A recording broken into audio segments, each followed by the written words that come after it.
Western powers कुछ क्यों नहीं बोले पाकिस्तान में जब माइनॉरिटी राइट्स के वायलेशंस हो रहे थे और अभी भी हो रहे हैं। हिंदुस्तानियों को वो एंग्लोफोन का वैलिडेशन चाहिए। आर्टिकल 370 हट गया, पाकिस्तान के एग्जिस्टेंस का रीजन क्या बचे? वो सबसे नीचे हैं तभी सबसे बड़ा विस्फोट करेंगे। इनमी को फिर से मैन्युफैक्चर करेगा, बट इंटरनली उसको क्या चीज होल्ड करेगी अभी? बहुत सारे देश में अगर आप देखेंगे धर्म बंधा रखता है। तो इन दोनों के रोमांस में कहीं ना कहीं चाइना बीच में आ गया। जब तक हमारा युद्ध नहीं हुआ था चीन के साथ, उसके पहले भी पाकिस्तान चीन के साथ बहुत नजदीक संबंध रखता था। चाइना और अमेरिका आज भी इंटरेस्ट क्यों ले रहे हैं उसमें? फ्लाइट ऑफ फैंसी पे चले जाते हैं। पाकिस्तान के न्यूक्लियर वॉरहेड्स का क्या होगा? आप ज्यादा प्रोग्रेसिव बनते क्योंकि फिर religion is not an issue. आपको लगता है कि ये जो बलूचिस्तान फ्रीडम मूवमेंट है ये आगे बढ़ेगा, ये फ्रूटफुल होगा?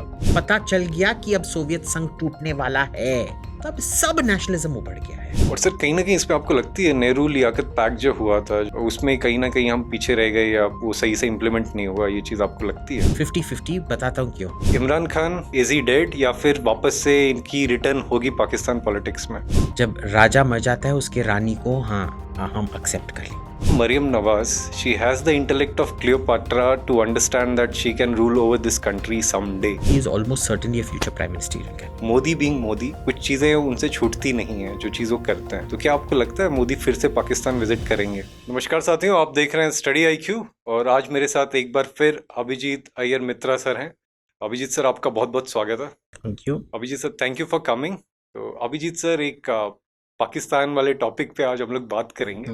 तो अभिजीत सर आर्टिकल 370 हट गया, कश्मीर एक तरीके से इंटीग्रल पार्ट था इंडिया का, अब ये चीज पूरे वर्ल्ड स्टेज पे साबित हो गई है। तो अब पाकिस्तान के एग्जिस्टेंस का रीजन क्या बचेगा? उसका एग्जिस्टेंस ही कश्मीर कश्मीर कश्मीर था, पाकिस्तान किस बात को लेके एग्जिस्ट करेगा? देखिए ये होता है ना, nothing is more dangerous than a cornered rat.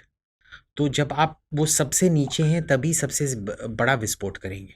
सब सोचते थे कि 2001 में भी 2000 में जब बिल क्लिंटन बस एक दिन बिताया था पाकिस्तान में और फिर 7-8 दिन हिंदुस्तान में बिताया था और ये सब, और हिंदुस्तान ग्रो कर रहा था, पाकिस्तान कंट्रैक्ट हो रहा था, सब उसी टाइम सोच रहे थे। उन्होंने पाकिस्तान का उसी टाइम ये ओबिचुरी लिख दिया था और उन्होंने क्या कर दिया, दे बेसिकली सॉर्ट इट कि समथिंग लाइक 9/11 हैपेंस और पाकिस्तान फिर से दुनिया का सेंटर बन गया।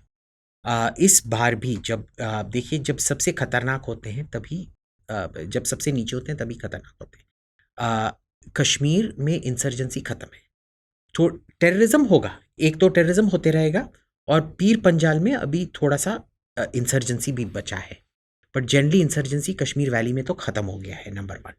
नंबर 2, पाकिस्तान इतने बुरे आर्थिक स्थिति में है, कुछ करने का ये ही नहीं रखता है।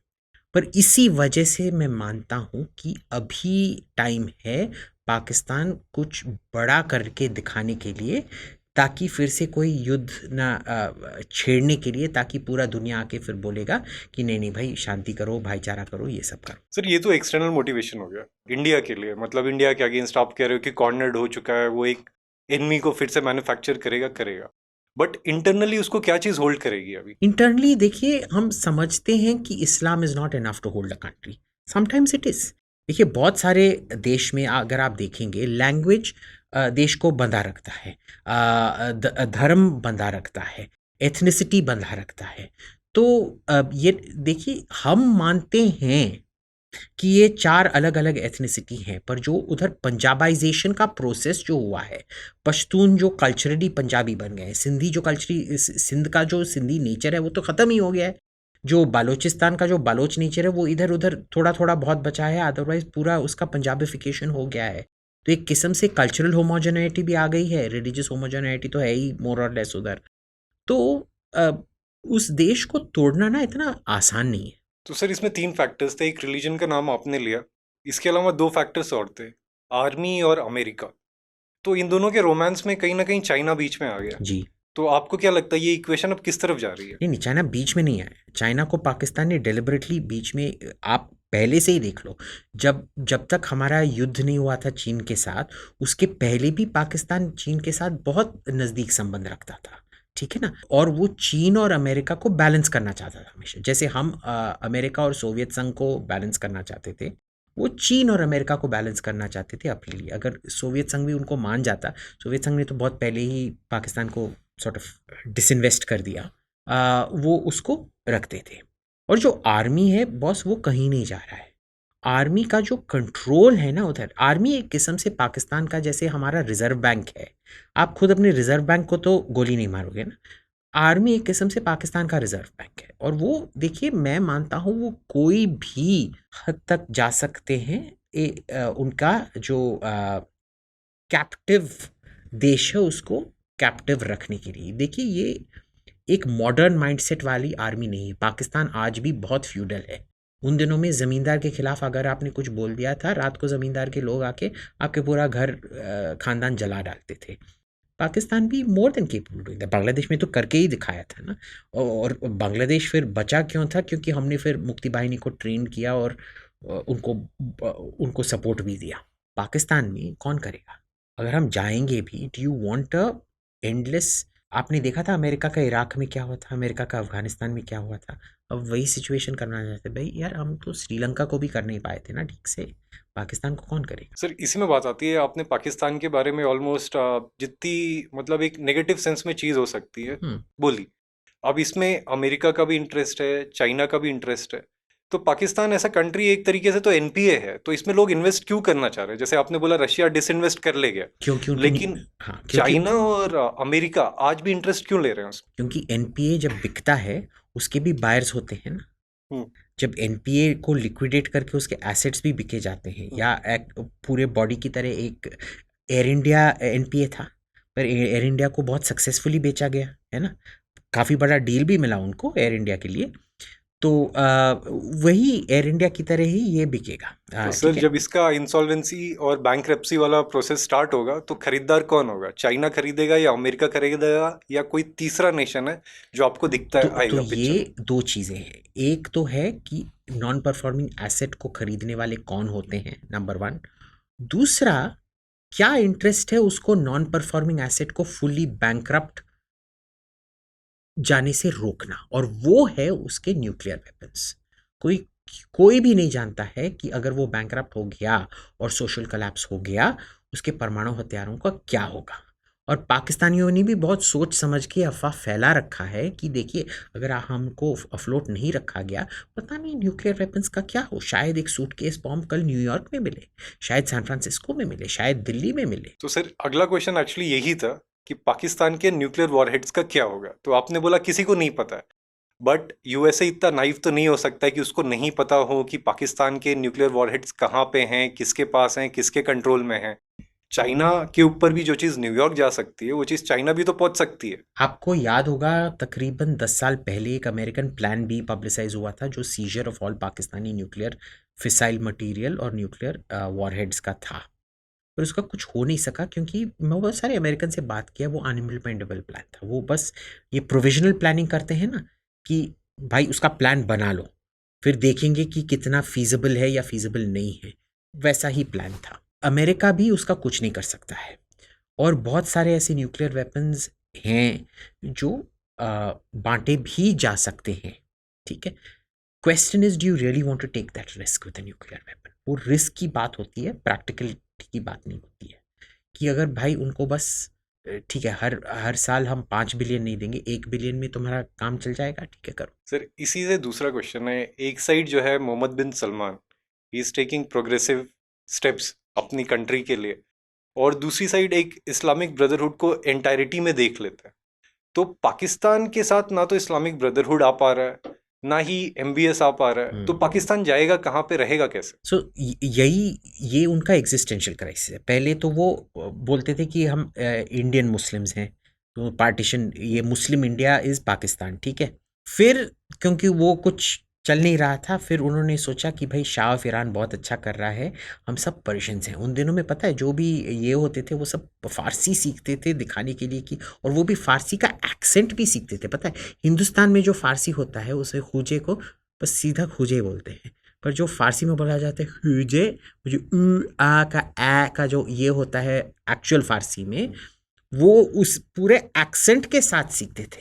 अगर आप जाके जो इधर हमारे आमिर खुसरो का उधर पोएट्री आप पढ़ोगे, उधर सब ईरान में लोग मेरा चेहरा ऐसे देखते हैं, बोलते हैं भाई ये बंदा क्या बकबक कर रहा है, हमको कुछ समझ में ही नहीं आ रहा है, ये क्या जर्मन में बात कर रहा है या रूसी में बात कर रहा है या जापानीज में बात कर रहा है। ठीक है, फिर जब शाह ऑफ ईरान गया और ये पूरा सुन्नी शिया डिवाइड ये हुआ, तो सब अपने आप को अरब बनना शुरू कर दिया, और वो अरब ड्रेस भी पहन के आते थे, जो एक ट्राइबल ड्रेस है, वो पहन के आना शुरू कर दिया, और उनके नंबर प्लेट्स बन गए अल पाकिस्तान से अल बाकिस्तान, क्योंकि अरबिक में प नहीं है, इसीलिए वो पैलेस्टाइन नहीं है अरबिक में, फिलिस्तीन।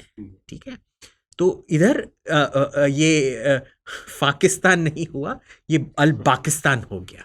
ठीक है, और अब क्या है, सब एर्तुगरुल के नाम पे हम तुर्क हैं, which is actually possibly quite true. It is the first time they got their identity right, कि हम एक्चुअली टर्किश ये हैं करके।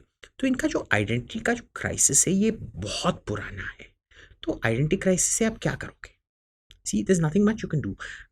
Can you just repeat the question again? I lost my train of thought. Neither ना तो आप Mohammad bin Salman की तरह एक प्रोग्रेसिव आइडियोलॉजी पे जा पा रहे हो, ना आप इस्लामिक ब्रदरहुड के फोल्ड में आ पा रहे हो, आप जाओगे कहाँ? तो इसमें क्या हुआ है कि भाई आपने आइडेंटिटी का गेम प्ले करना ट्राई किया थोड़ा, 1965 तक आपने इंडस्ट्रियलाइजेशन भी किया, पर आयूब खान के बाद पूरा इंडस्ट्रियलाइजेशन उधर रुक गया था।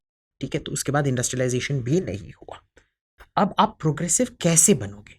देखिए, मोहम्मद बिन सलमान क्यों कर पाए हैं, क्योंकि उनके पहले जो भी राजा थे सऊदी अरेबिया के, उन्होंने एजुकेशन में इन्वेस्ट किया था। ठीक है, उनके पास बहुत सारा पेट्रोल था जो उन्होंने एजुकेशन में इन्वेस्ट किया। अब वो उसका जो नतीजा है वो Mohammed bin Salman is able to repeat. देखिए, ये पहला अटेम्प्ट मॉडर्नाइजेशन का नहीं है सऊदी अरेबिया का, सऊदी अरेबिया का तीसरा अटेम्प्ट है और अब तक का सक्सेसफुल अटेम्प्ट है।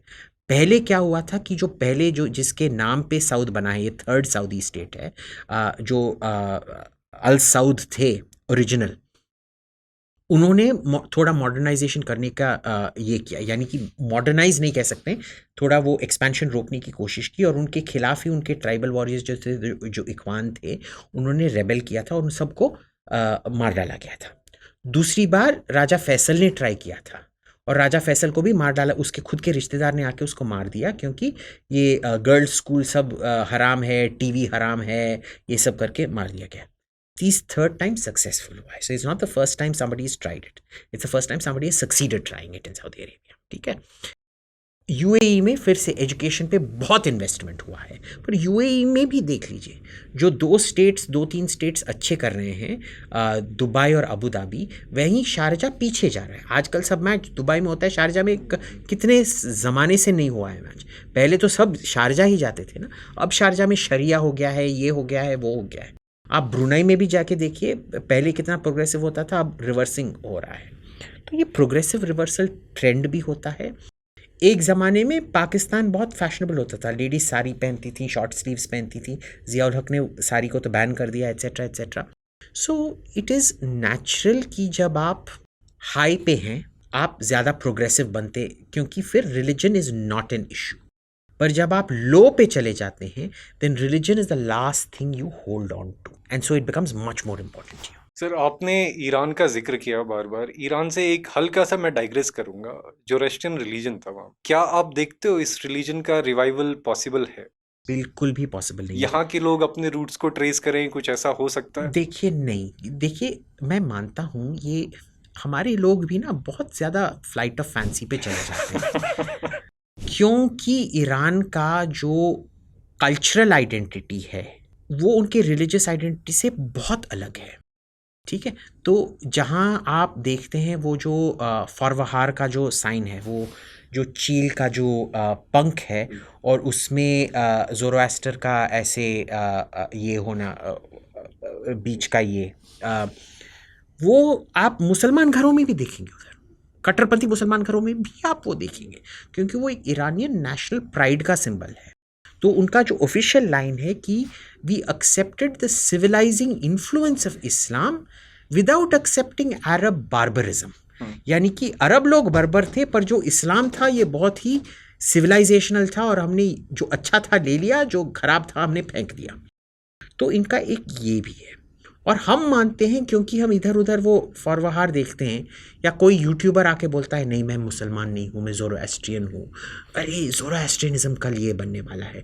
आपको पता है सब बोलते हैं कि शाह ने भी ज़ोरोएस्ट्रियनिज़म लाने के लिए ही वो निकाले गए थे। Wrong, he was the one who made the clergy powerful. आपको पता है एक किस्म से जो सऊदी मॉडल था कि उलेमा रिलीजियस वैलिडेशन देगा असऊद फैमिली को, इसी ने ये करके रखा था कि अयातोला लोग ही पहलवी रेजिम को वैलिडेशन देंगे। वो खुद हज पे जाता था, उसने कोई लीवे नहीं दिया था जोरास्ट्रियंस को।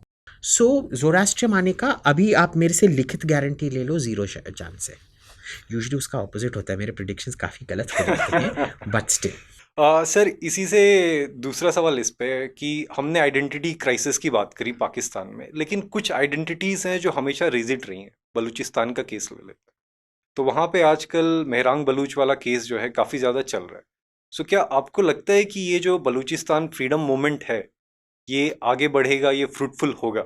तब तक नहीं बढ़ेगा जब तक बढ़ता है। जब पाकिस्तान ख़त्म होने वाला है तब ऑटोमेटिकली सब कुछ आएगा। जैसे कि सोवियत संघ में जो यूक्रेनियन नेशनलिज्म था, बेलारूसियन नेशनलिज्म था, एस्टोनियन, लाटवियन, लिथुएनियन नेशनलिज्म था ना के बराबर था। पर जब सभी को एक किस्म से पता चल गया कि अब सोवियत संघ टूटने वाला है, तब सब नेशनलिज्म उभर गया है। तो अभी जो उधर जो घुसपैठ चल रहा था बालोचिस्तान में, इंसर्जेंसी जो चल रहा था बालोचिस्तान में पूरे 2000 through the 2000 till about 2014-15 at least, वो तो सब खत्म हो गया। उस लेवल पे तो चल ही नहीं रहा। उस टाइम तो पाकिस्तान के एयरफोर्स जाके बमबारी कर रही थी, अब तो वो सब बंद हो गया है ना। So I don't think it will come up again till the last breath, जब वो अपने एक्चुअल लास्ट लेग पे होगा, which I don't think will be very soon. It may be, but I don't think so. But eventually होगा। I'm not even sure about that. Sometimes we tend to जो dictatorial regimes जो होते हैं ना, क्यों Soviet संघ टूटा क्यों था? क्योंकि गर्बचेव अपने खुद के बंदे पे गोली मारने के लिए तैयार नहीं था। पाकिस्तान आर्मी चीफ ऐसा बंदा होना चाहिए जो खुद अपने लोगों पे गोली मारने के लिए तैयार नहीं है। अगर वैसा पाकिस्तान आर्मी चीफ आया तो पाकिस्तान टूट सकता है।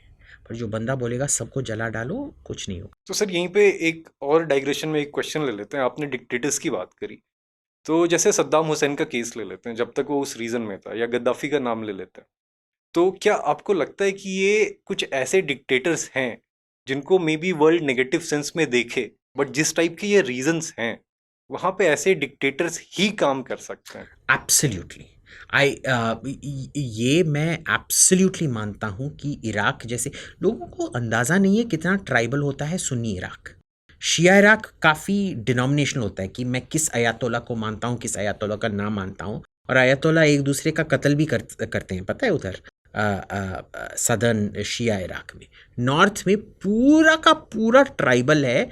इसने मेरे वेल से पानी लिया, इसने मेरे बहन से शादी किया, मार डालो। तो बहुत ट्राइबल था। सदाम हुसैन जैसा बंदा चाहिए था उधर को काम करने के लिए, एज अपोज टू सी सीरिया, जो हमेशा एक बहुत ही अर्बेन नॉन ट्राइबल प्लेस था। क्योंकि बहुत ही पहले से जो हलाब और दमिश्क थे, अलेप्पो एंड दमास्कस, हमेशा से बहुत ही रिफाइंड एरियाज, और जगह भी स्मॉल था। तो ट्राइबलिज्म का जो एरिया था वो बहुत आउटसाइड था, और सीरिया में बहुत ज़्यादा अर्बनिज्म था।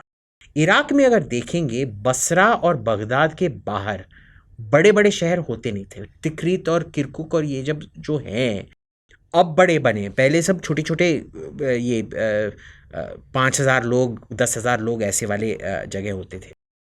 और इतना बड़ा देश है तो उस वजह से उधर काफ़ी ट्राइबलिज्म है। So Libya again, what you seeing now, it is all tribal warfare coming out. तो लिबिया भी इतना बड़ा देश है, बस एक थिन स्ट्रिप ट्रिपली और बेंगाजी में अर्बनाइजेशन हुआ था, बाकी सब पूरा का पूरा बेदुइन ट्राइबल्स थे। तो बेदुइन नहीं, बर्बर ट्राइब्स। सो चाहिए, मतलब डिक्टेटर चाहिए एक। I genuinely believe democracy is not for every. So जैसे पाकिस्तान के केस में ये तो दुनिया भी जानती होगी, बेसिक अंडरस्टैंडिंग होगी एटलीस्ट जो लोग हायर एचलियन में बैठते हैं जियो पॉलिटिक्स के, पाकिस्तान में एक डिक्टेटर आना चाहिए। तो ये डेमोक्रेसी का पर गेम। देखिए ये उल्टा भी किया जा सकता है कि पाकिस्तान में जो डिक्टेटरशिप है उसी के वजह से ये पूरा प्रॉब्लम है, आर्मी का जो डिक्टेटरशिप है, ठीक है। अगर ना होता और शायद असली डेमोक्रेसी होता, शायद पाकिस्तान ऐसे ना होता। ये बहुत बड़ा क्वेश्चन मार्क है, we can never answer this. देखो वेस्ट में प्रॉब्लम क्या होता है ना, कि वो मानते हैं कि अगर उन्होंने कुछ डिस्कवर कर लिया तो वो पूरे दुनिया पे कट कॉपी पेस्ट हो सकता है। उन्होंने यीशु मसीह को मान लिया, इसीलिए पूरे दुनिया में हमको यीशु मसीह का ही ये देखना है। भाई हम राम कृष्ण दुर्गा इन सबको पूछते हैं, हमको नहीं चाहिए, थैंक यू वेरी मच। नहीं, पर आपको you should see the light of Jesus, नहीं तो फिर आप पाताल लोक में जाओगे। उनका भी कोई इंफीरियरिटी कॉम्प्लेक्स है, यही उनका डेमोक्रेसी के साथ हर चीज़ में प्रोसेलेटाइज करते हैं। जब ये मानते हैं कि सामलैंगिक था खराब है और समलैंगिकों को फांसी में डालना चाहिए, वो भी हिंदुस्तान पे इम्पोज किया। फिर जब उन्होंने माना कि समलैंगिक नॉर्मल है, उसको कुछ नहीं होना चाहिए, वो भी उन्होंने इम्पोज करने की कोशिश की। अब वो मानते हैं कि जेंडर जेंडर एफर्मेशन सर्जरी सही है और वो हिंदुस्तान को भी करना चाहिए। सब एक्टिविस्ट लोग आ जाते हैं, जो वो सोचते हैं वो समझते हैं पूरे दुनिया पे वो एप्लीकेबल है, नहीं है। The world is very different, different situations. आप एंथ्रोपोलॉजी का पहला रूल देख लीजिए, सब सोसाइटी एक तरह होते हैं अगर उनका स्टिमुलस पॉइंट्स एक होता है। पर हर जगह का stimulus point can be as different as weather. आपका देश अगर ईस्ट वेस्ट ओरिएंटेशन है या नॉर्थ साउथ ओरिएंटेशन है, किस जोन में हो, ट्रॉपिकल जोन में हो, टेम्परेट जोन में हो, आर्कटिक जोन में हो, एवरीथिंग मैटर्स। सर एंथ्रोपोलॉजी की बात करी, स्टिमुलस रिस्पांस की बात करी, तो एक साइकोलॉजी पे भी बात कर लेते हैं। और स्टिमुलस रिस्पांस जो आज के टाइम पे देश में जो हवा चल रही है वो अखंड भारत की तरफ चल रही है, कि एक अखंड भारत बनेगा, तो इसकी पॉसिबिलिटी आपको दिखती है, होता हुआ दिखता है? पाकिस्तान के कॉन्टेक्स्ट में हम बात कर रहे हैं भाई देखिए, जब अखंड भारत का आइडिया प्रोपगेट किया गया था तब न्यूक्लियर वेपन्स नहीं थे। अब आप देख लो हर जगह हमारे सराउंडिंग न्यूक्लियर वेपन्स हैं। ईस्ट में भी आपके न्यूक्लियर वेपन्स हैं, वेस्ट में भी आपके न्यूक्लियर वेपन्स हैं। अगर आपका अखंड भारत एक post apocalyptic, post nuclear apocalyptic एक वो क्या मैड मैक्स पिक्चर की तरह है तो sure, but right now I see no possibility. ठीक है सर, थोड़ा एक सीरियस क्वेश्चन उठाते हैं। इंडिया में कुछ भी होता है, जो न्यूज़ पोर्टल्स हैं या जो बड़ी बड़ी वेबसाइट्स हैं, वो आर्टिकल्स छाप देते हैं, ह्यूमन राइट्स वायलेशंस हो रहे हैं, democracy is in danger. But Pakistan में एक चीज़ जो बहुत सिस्टमेटिक तरीके से सालों दर साल, दशक दस दशक मीन्स डिकेड बाय डिकेड चलती आ रही है, वो है वहाँ के जो माइनॉरिटी राइट्स हैं उनको मिले नहीं है, और जो स्पेशली माइनॉरिटीज़ की कंडीशन थी, लेट इट बी हिंदूज या क्रिश्चियंस, बहुत बुरा हाल था। तो इस पे दुनिया की नज़र क्यों नहीं गई? जैसे आपने बोला कि भाई पूरे दुनिया को क्रिश्चियनाइज करना है इस टाइम पे, तो यहाँ पे अपने ही रिलीजन के लिए वेस्टर्न पावर्स कुछ क्यों नहीं बोले पाकिस्तान में, जब माइनॉरिटी राइट्स के वायलेशंस हो रहे थे और अभी भी हो रहे हैं? देखिए तीन रीज़न है। First is language. पाकिस्तान में ना के बराबर अंग्रेज़ी बोलते हैं, सब उर्दू बोलते हैं, ठीक है। तो उनका जो लोकल डायलॉग है वो एकदम अलग है और वो इंटरनेशनल डायलॉग से कम्प्लीटली कट है। इधर जो एलीट हैं वो सब अंग्रेज़ी में ही बात करते हैं। लोग समझते हैं कि एक बुद्धू भी अगर अंग्रेज़ी बोलना शुरू किया, उसके मुंह से अल्बर्ट आइंस्टाइन का E=mc² निकल रहा है, ठीक है ना। तो ये एक प्रॉब्लम है कि हमारा जो एलीट है it is plugged into the global elite. Pakistan is not that way. Pakistan discourse is not that way, number 1। Number 2, इसमें क्या होता है कि देखिए पाकिस्तानीज जो डायस्पोरा हैं वो बहुत लो इनकम के हैं, बहुत हाई क्राइम वाले डायस्पोरा हैं और बहुत ही मिलजुल के इकट्ठा गेटो मेंटालिटी दिखाते हैं और बहुत एक डिलीवरेबल वोटिंग फोर्स है। देखिए उनको कंडीशन किया गया है ऐसे कि हर फ्राइडे को आपके जुम्मे पे आना ही है, अगले 6 दिन घर पे प्रे करो, पर वो एक दिन फ्राइडे को आपको सब आना है। तो आपका कंडीशन हो गया है कि आप जाओगे, कॉन्ग्रीगेट करोगे और वो कॉन्ग्रीगेशन कैन बी वेपनाइज्ड, ठीक है। That is point number 2 in all of this. हर देश में एक इंटरेस्ट है कि इंडिया को कुछ भी बोल सकते हैं, पर पाकिस्तान में अगर बोल दिया ये ब्रिटिश पाकिस्तानी माइनॉरिटी है वो गुस्सा हो जाएगी, और अमेरिकन पाकिस्तानी माइनॉरिटी है जो आके एक्चुअली वोट करता है, और जो अमेरिका का मुस्लिम माइनॉरिटी के साथ एक साथ मिला जुला हुआ है। आपने देखा होगा दिस ये जो बहुत अजीब किस्म की औरत है, क्या वो इल्हान इल्हान ओमार, हम्म, वो पाकिस्तानी नहीं है but she keeps taking the Pakistani line on everything, why? तो वो एक किस्म का मुस्लिम ब्रदरहुड का जो एजेंडा है which they are all fed into, they become a very powerful voting bloc that prevents any criticism of Pakistan. Third, Hindustan की खुद की गलती है कि हम एक्सटर्नल वैलिडेशन मांगते हैं। क्यों हमको, अगर वॉशिंगटन पोस्ट या न्यूयॉर्क टाइम्स ने हमारे बारे में लिखा, मेरा क्या बदलता है भाई? अरे वॉशिंगटन पोस्ट ने लिख दिया, अरे न्यूयॉर्क टाइम्स ने लिख दिया, भाई कौन पढ़ता है? New York times is only profitable क्योंकि उनके 2 तिहाई बिल्डिंग को उन्होंने रेंट पे डाल रखा है, सब्सक्रिप्शन से तो उनका प्रॉफिट बन नहीं रहा है। हिंदुस्तानियों को वो एंग्लोफोन का वैलिडेशन चाहिए, और ये हमारी खुद की इंफीरियरिटी कॉम्प्लेक्स है। और सर कहीं ना कहीं इसमें आपको लगती है नेहरू लियाकत पैक्ट जो हुआ था, जो उसमें कहीं ना कहीं हम पीछे रह गए या वो सही से इम्प्लीमेंट नहीं हुआ, ये चीज़ आपको लगती है? नहीं, आई डोंट थिंक ये कोई हिस्टोरिकल प्रॉब्लम है। I think this is a very modern day problem जो काफ़ी हद के हमारे अक्यूमुलेटेड इनकॉम्पिटेंस की वजह से हुआ है। सर यहाँ से एक दूसरा क्वेश्चन अभी हाल फिलहाल का ही पूछना चाहूँगा। जब शरीफ पीएम थे पाकिस्तान के, तो मोदी जी ने विजिट किया था। तो क्या ये टैक्टिकल एरर थी मोदी के एंड पे पाकिस्तान विजिट करना? हम्म। और मोदी बीइंग मोदी, कुछ चीज़ें उनसे छूटती नहीं हैं जो चीज़ वो करते हैं। तो क्या आपको लगता है मोदी फिर से पाकिस्तान विजिट करेंगे? देखिए, मैं ये मानता हूँ कि it was actually tactical genius and I will tell you why. क्योंकि उनको पता था कि जब वाजपेयी ने उधर विजिट करके मीनारे पाकिस्तान पे बुके डाला था, तो पाकिस्तान आर्मी ने कारगिल करवाया था उस पूरे सिचुएशन को ये करने के लिए। I am sure he new कि इसके बाद भी पाकिस्तान कुछ ना कुछ करेगा, जो उसने किया पुलवामा, ठीक है।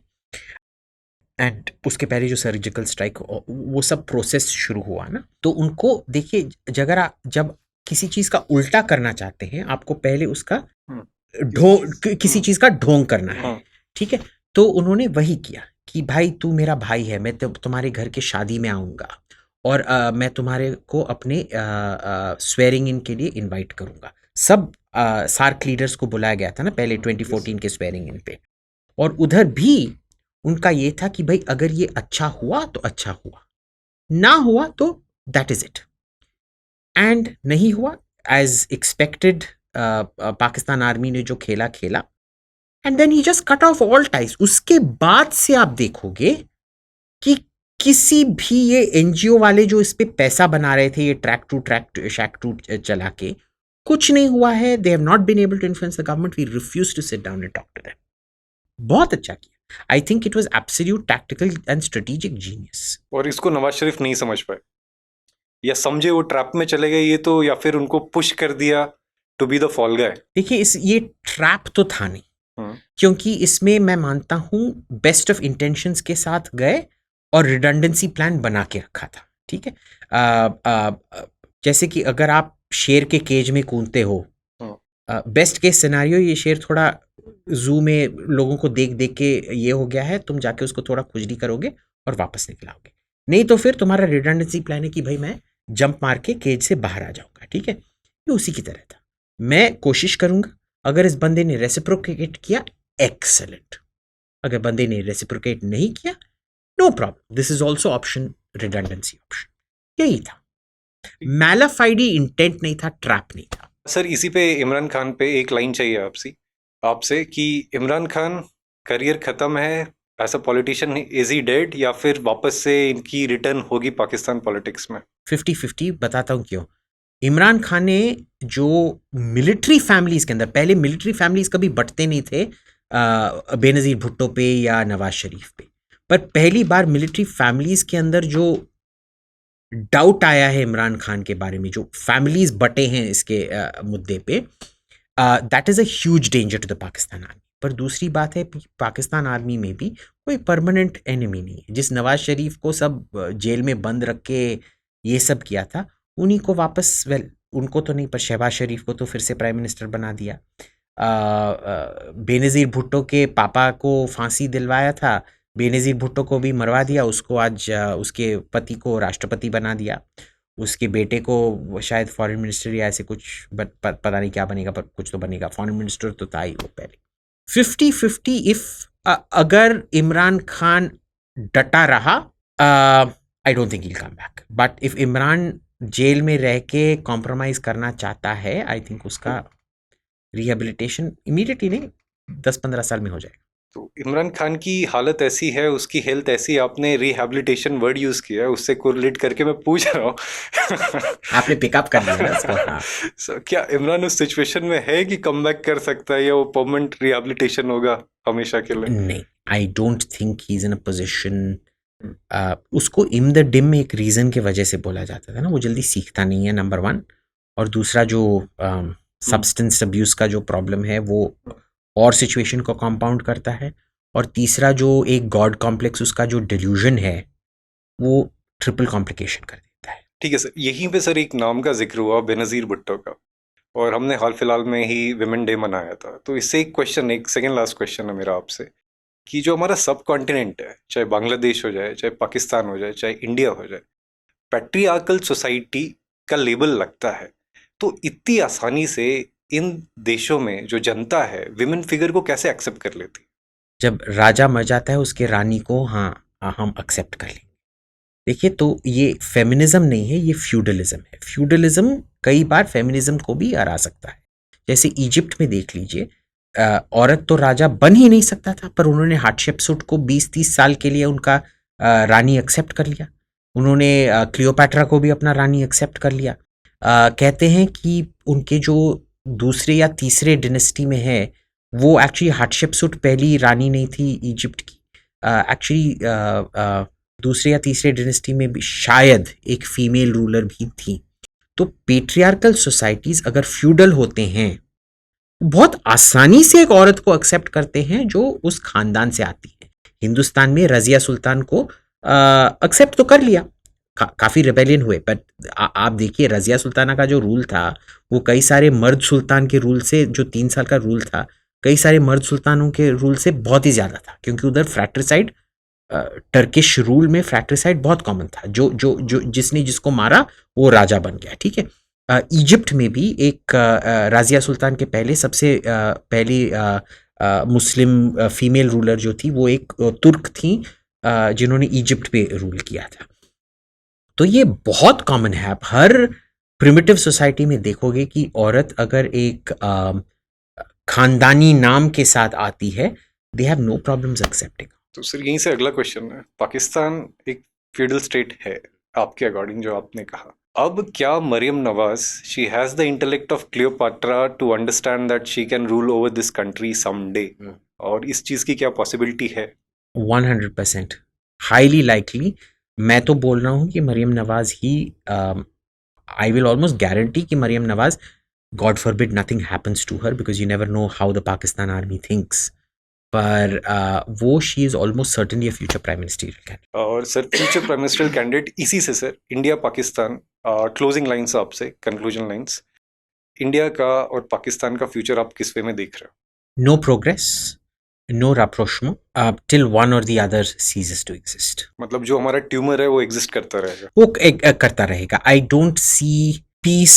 देखिए, हम 30 साल से ज़्यादा, हमारा सबसे लॉन्ग टर्म एस्टिमेट मैक्सिमम 30 साल तक होता है। 30 साल में जो उस सोसाइटी का जो रेडिकलाइजेशन हुआ है, जो जहर बोया गया है उस सोसाइटी में, वो क्या ख़त्म हो सकता है? नहीं। सो इन माई लाइफ टाइम, हम या आपके लाइफ टाइम में भी शायद, at least for the next 30 years, peace and reconciliation is not really no. तो साथियों, ये थे हमारे साथ Abhijit Iyer Mitra sir. Sir thank you for joining us और आपकी ओपिनियंस के लिए। साथियों, हमारे साथ जुड़े रहने के लिए आप सभी का बहुत बहुत धन्यवाद।